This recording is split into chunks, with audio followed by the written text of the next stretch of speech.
It's your former Kwaba the Liberty business and number channel. So hit the man subscribe or like Shama when a pencil me be a test on your bench, Germania, that German one seminum, and then some etragunia for a more in some enina emramo.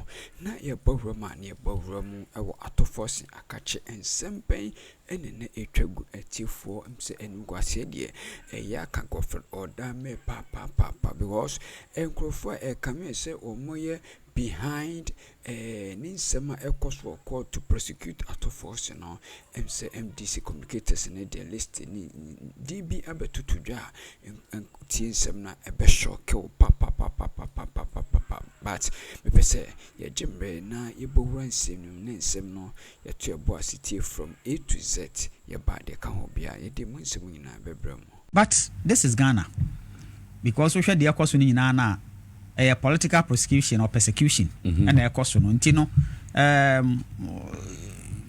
first last time I'm court advice and say and on excuse the self from the and one and I still all cost honestly speaking because nka o might be a swa nka say nka wa resign. But you heard the Yakopona by because as same way they may baby Abijana say minority leader ye persecute no Dr. Ato Forson a political persecution. Okay.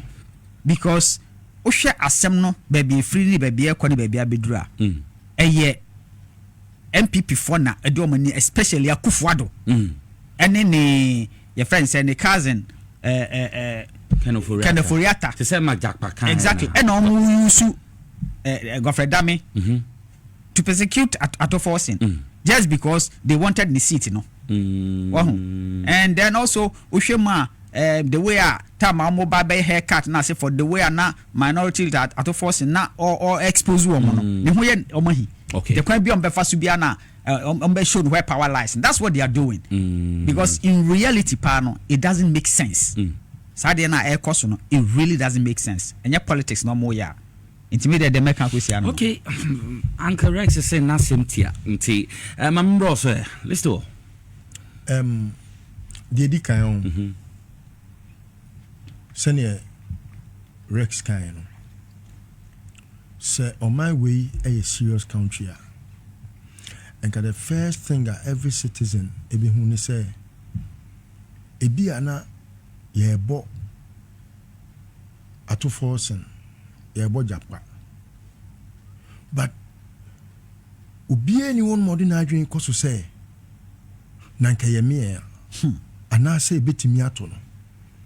Every human being is a potential victim to a criminal. Every human being. Obi biara oboni tirimu pose obeye onipa dasani bone no. Enye se odi ne yonku bi anase oni obi ena enya. Enunti na crime is always the state versus because se ukowia obi ade anase ukukum nipa eye oman no asede ene na hyede se ogina sa nipa kro no anamu ene wo kohye Godfred Odame, he is a walking crime. Everything in his office is a crime scene. Odame. For an attorney general and a minister for injustice to have this impunity and arrogance and feel say court no is by his whims and caprices and you know Jakpe Kasa na onu feel say oye attorney general sometimes omuma tumi no ewura wo mu trim ema omo dwen say because of the position no oye superior to the laws of this land. The president is not even superior to the laws of this land. Now, when you discuss Baron de Montesquieu and A.V. Dicey in their separation of powers and checks and balances, relatively what they are discussing is the most important thing in society is and we say you equal before the law. Now when you find someone who is supposed to be your attorney general and minister for justice, who has become a minister for injustice, throw his weight about, all because he knows the justices and not the justice. He knows those who are judges and not the law. He feels he has power and he doesn't believe in rule of law. He only believes that there is a person called the Akufo-Addo who is ruling over us. He believes in rule of man over rule of law. You find problems. And you see, Akroma once said that the anger of the Ghanaian is very slow. But when it reaches its peak, never attempt to quench it, because it's a flaming fire that will forever flame. Highly inflammable. Ghanaians take slow to anger. Maybe I may be quick-tempered because me so from childhood, because of how I was trained. But I know there are so many people who take slow to anger, and when they are angry, also so. And that is to the majority of Ghanaians. The justice system is destroyed. It's depraved. And they are anopay. Madam Fubi in your case. When they need the home come so a bear and comfort being cocked. When must more catch me. Or catch him say Aquano, Nadamfu, a baku a judge. No moon ran and the Cotina baby no monsa. Na judge and the catcher and say, oh, Kwaku, that's all you'll be the back to the hand is over Mama Swati. What can't say any that? And you know, an indelible scar. I will not you say, how do I take such a person to court? Do you know that with time, Nipa will be to develop anger. Amana ye bibia. It may not fall in the remit of the law, but it is only to pacify his heart. Do you know how many people are thinking like that? And you know, Akufo-Addo, you see, sometimes you look at some of these people, and what rings a bell in your mind is, if they had ever been well educated, because meaning judges are more school certificate. President, he is yet to show his certificate, but he's a lawyer. He is a lawyer. He is a lawyer. There are so many of their kind. There are so many people who are in the justice system. They only got there because nani papa a lawyer. Anani nebi, anani wafebi, ni nanan kanswebi, ana by virtue so MPP ninti. The reason why I'm who NDC lawyer me buni pa ani say, ansana obi NDC ni ebe call law school ebe personal. You must have been a shark. Nana be cry a lawyer, Nana be. So look at their kind. Nana be a lawyer.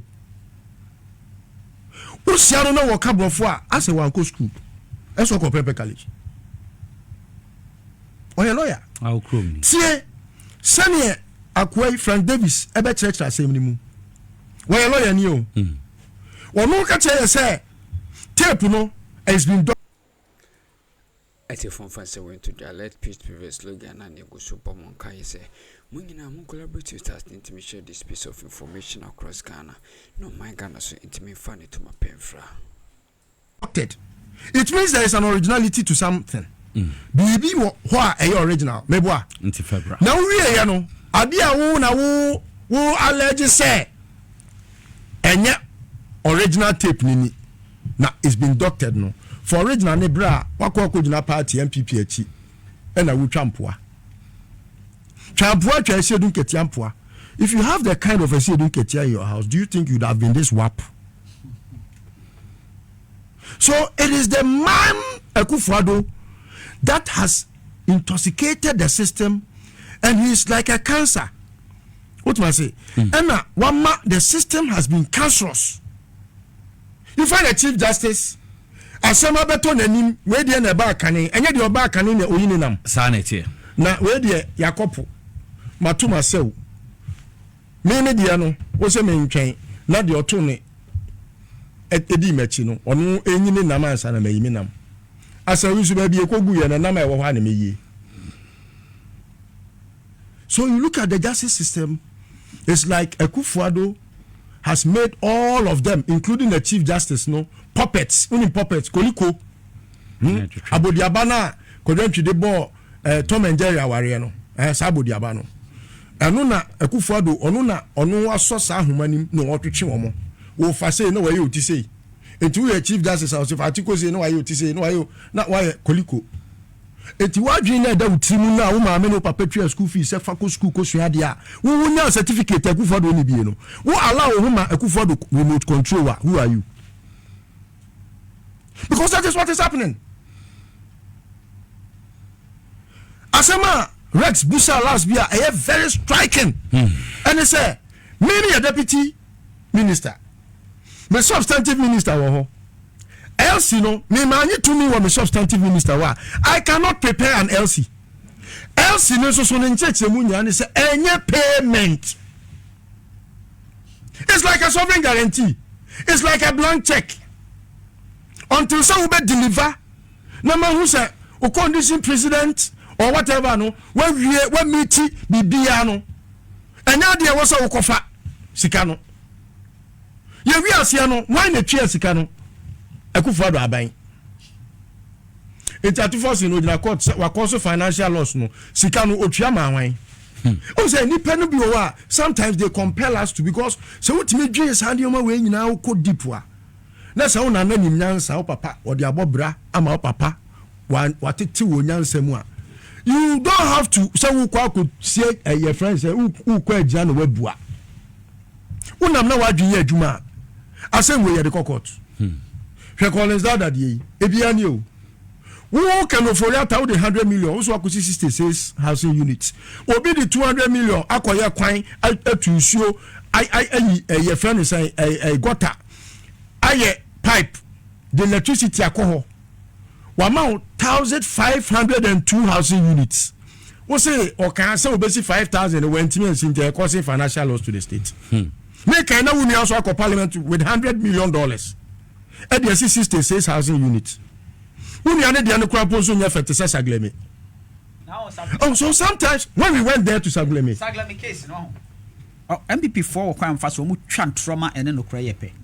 Look, 1500 housing units no we see here. The idea was yeton we are near the sikanesi another 1500.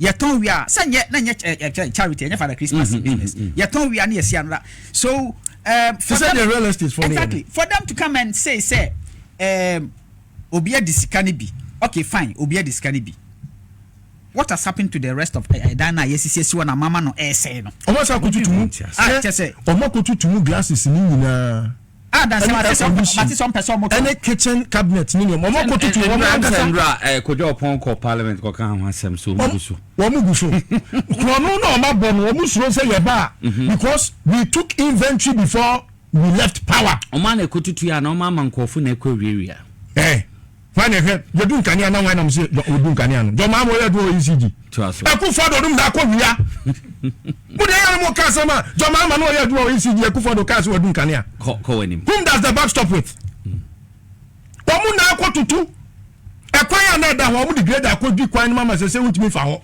this one ko fa nwura mu akosi Sagleme no ma wia mu ni o ma nyina ya condition ni o ma bibie wo mu ni o ma wia ya ko ya busa dan si so aye dan to. These are concrete structures. And your blocks, wow. And your concrete. And then this was ano. It is at the Akroma dying. It is at the IK champion. Nindino or since let all slate dia and word reader. And your concrete. Sana Sagleme. Now Akufo-Addo musika no mawiano. And no more person would be quarter dying or the quality of work done. No. Enutina akwano kodo opon kroma sa senso na nke eton ene command warning I rise the for command warning say onim no toma nipa obetoma no oni ye de because ya mo bi antenam ya ja soja fo be kwa kotena wo na soja ni ba o se ye wo dia anu na ama o mantimi antona ai akwa wei kwadwo Akroma office onu na onim oba laaye ne oba laaye semu anso obi o hepo no de oba laaye wo mre dan de pono de ne be yen kwasem etino wo de mrade no ne nam ho ena me yesei wo de omo pa omo nton nipa obeto sagnemi no woni aban be ko ahye me pese me use this opportunity way descend a warning say obia private investor bia okoto saglemi bia tiase se usika na wotu agu okay because opo saglemi Ghana for yenye ya adwese beton ye nton so da okay that is to be forewarned is to be forearmed I know the your leader so can say the na wa say kutupa say yes you enko so nya adwuma entino anywhere bia na ekoso court no hwe na me no I think say so far no minim say enya judge fo nyina you can buy some of them me judge ewom say me who seem talk kakra but me I overlook them because sometimes you look at the bigger picture the rulings be no there's na otwimienu atwemu no even though I think she should have gone a bit further because she has jurisdiction so tie a lawyer kuku damwa especially omo ko school amanone na omo enimde no they say kwaku azanum utie omo nimde na omo expulse na sometimes you ask yourself say Ghana law school no you know omo makola na ben honinti ya na tomatoes abua for my dream another and I na sometimes ya na mebusa me and Ghana Bar Association lawyers and also association Ghana Bar Association Likee TV comment section notification bar no click so share drop latest and some be the mass Akroma